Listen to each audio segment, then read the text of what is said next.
សេចក្តីប្រកាសព័ត៌មាន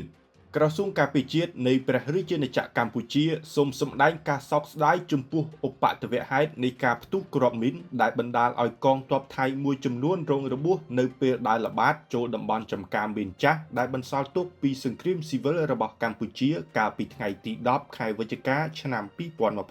2025ជាមួយគ្នានេះក្រសួងការពារជាតិក៏សម្គាល់ឃើញថាចាប់តាំងពីថ្ងៃម្សិលមិញរហូតមកដល់ថ្ងៃនេះបណ្ដាសារព័ត៌មានរបស់ថៃមួយចំនួនបានចេញផ្សាយដោយដកស្រង់សម្ដីថ្នាក់ដឹកនាំប្រទេសថៃនិងមន្ត្រីនៃកងយោធាថៃដែលបានចោទប្រកាន់មកលើកម្ពុជាថាបានដាក់គ្រាប់មីនថ្មី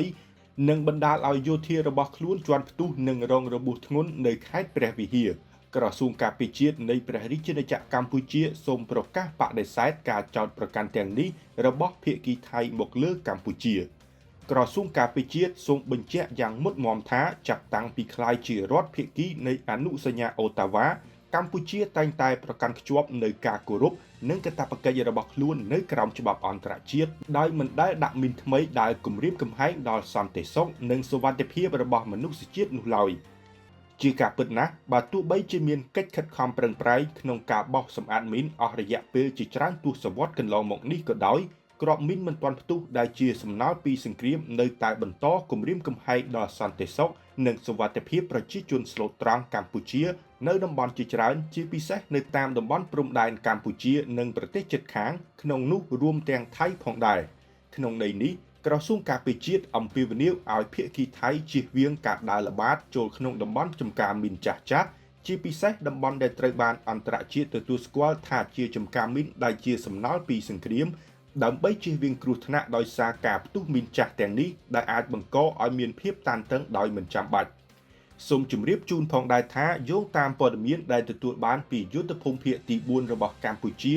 បានបញ្ជាក់ថាក្រោយពេលកើតហេតុរួចកងកម្លាំងទាំងសងខាងដែលនៅជួរមុខបានធ្វើការទំនាក់ទំនងគ្នាហើយគិតមកដល់ពេលនេះសភាពការមានភាពស្ងប់ស្ងាត់មិនមានភាពតានតឹងទេ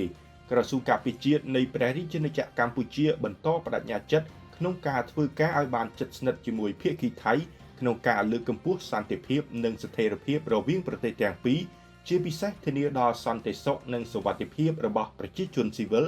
ស្របតាមសេចក្តីថ្លែងការណ៍រួមស្តីពីសន្តិភាពរវាងកម្ពុជានិងថៃដែលត្រូវបានចុះហត្ថលេខាកាលពីថ្ងៃទី26ខែតុលាឆ្នាំ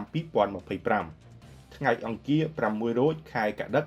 ឆ្នាំម្សាញ់សប្បុរស័កពុទ្ធសករាជ2569